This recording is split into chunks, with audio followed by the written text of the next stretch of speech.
My friend Daniel and I used to be big on urban exploration, especially in the dark about a half-hour drive away from our houses.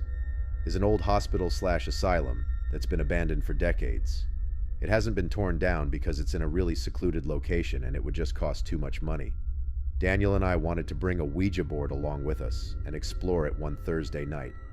Pulling into the unlit parking lot and seeing the massive structure standing tall in the night. Even we were having second thoughts. Gangs were known to hide out in this building, or at least that's been rumored. Surprisingly, there didn't seem to be any security patrolling the perimeter. So the process of getting in was pretty easy. We found a broken window that seemed to have been made into a common entry, way by other urban explorers and delinquents. Daniel and I have a lot of experience exploring abandoned structures at night. And admittedly, even we were creeped out by this building. We made our way to the highest floor and did a little exploring up there. There were so many holes in the floor that our confidence in the structure, holding our weight, was low. The floors were creaky and soft in certain spots. And there were rooms that led into dark nothingness. Every time I'd shine my light down into one of them, I'd have the haunting thought of someone or something being inside one of them.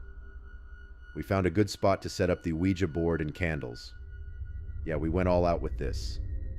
When the candles were lit, Daniel and I placed our hands on the planchette and began our attempt of communicating with some kind of spirits. We weren't really the type to joke around with it, so we weren't pushing it around ourselves just to mess with each other. However, the planchette didn't move the whole time.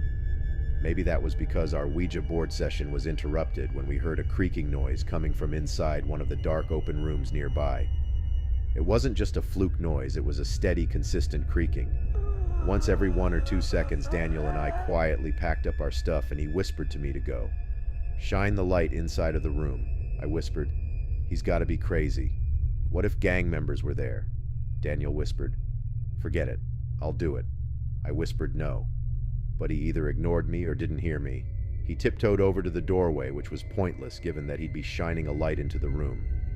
However, he never even turned that light on, because before he could, a distinct, quiet, short, yet sharp laughing or cackling could be heard coming from inside the room. It sounded like an older woman's cackle. It was the most disturbing moment of my life.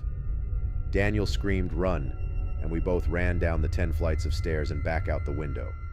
We climbed and through. We continued running all the way back to my car and drove out of the woodsy property. We swore to never go back there, and we haven't.